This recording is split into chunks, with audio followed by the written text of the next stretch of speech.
Hello and welcome to Digital Farm TV Rural News. I'm Andy Walker. The National Farmers Federation has welcomed the federal government's decision to introduce a register of foreign investment in Australian agriculture. The Breakthrough initiative was announced by Prime Minister Julia Gillard during her address to the NFF's 2012 National Congress last week. Thank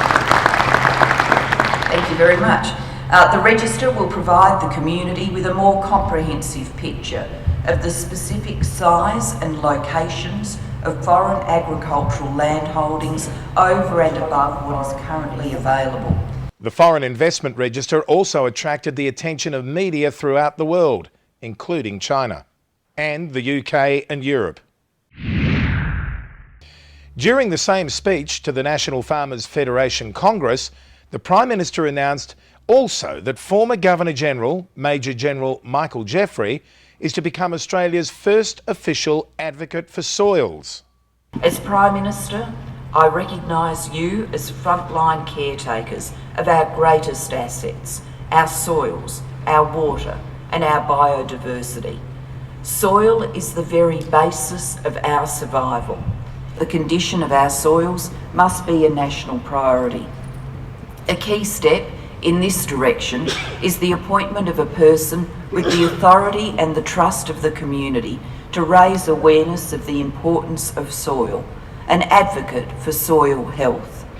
I'm pleased to announce that this important role will be filled by a very eminent Australian, the former Governor-General Michael Jeffery. As Governor-General, Michael Jeffery has a passion for regional development and he certainly displayed it. Helping farmers to improve the health of their soil will be a major component of this. Healthy soil underpins biodiversity and the provision of ecosystem services. The government recognises the importance of biodiversity conservation now and for the generations to come. Major General Jeffery said that farmers and landowners were key carers for our soils and country. They should be recognised not just for their food production, but also for acting without pay as stewards of the Australian landscape. The Australian Egg Corporation came out fighting last week in response to Coles' announcement it would stop selling house brand caged eggs from the new year. Abandoning his normal industry diplomacy, the Egg Corporation's Managing Director, James Callaway, accused Coles of unscientifically manipulating consumer sentiment.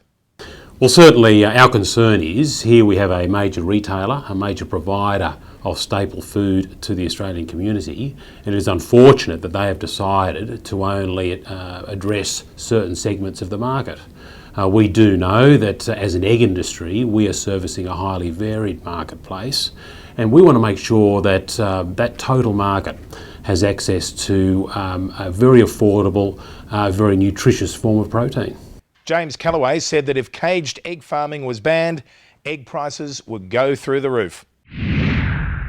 The New South Wales Minister for Primary Industries, Katrina Hodgkinson, has announced what she describes as the biggest shake-up since the 1940s to the way extension, land management and biosecurity services are delivered to the state's farmers. A new organisation called Local Land Services will be formed through the rationalisation of 13 catchment management authorities, 14 livestock health and pest authorities and agricultural extension advisors currently employed by the department.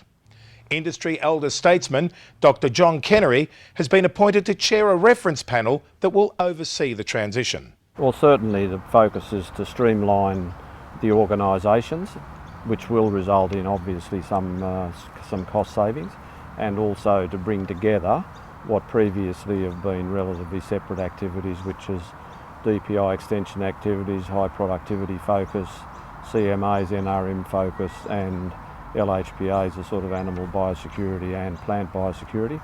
So all those things will be brought together, and hopefully in a triple bottom line sense we can get a reduced number of sources of advice for landholders.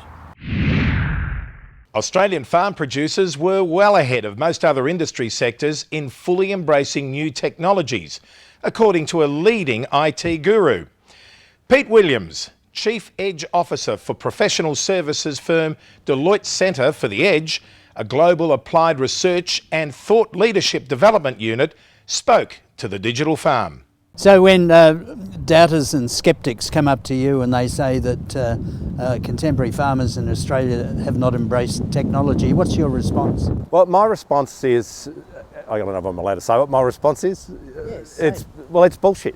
It's it's interesting. We back in 2000 we did a project with South Australian Cooperative Bulk Handlers, who then became Ausbulk and ultimately got bought by Viterra, and we did a global thing around e-commerce and what was the biggest uptake of any project that Deloitte had done. And the answer was easy grain with farmers in South Australia. Within 12 months, we had 70% of grain farmers in that state using that system. And the reason was because it gave them the information that was absolutely critical for what they needed to do, which is effectively, where can I get the best price for my grain? And also, what results am I getting? So rather than waiting for a few days to get a piece of paper back in the mail, they could get that directly online. So the wheat would be delivered, the core samples taken, and you could find out, what sort of protein levels, what sort of pests, have I got screenings, all that sort of stuff that's really important to farmers, but by giving it to them, they flock to it. Deloitte's Centre for the Edge focuses on identifying key emerging technology and business trends and helping clients to understand how they should respond to these trends.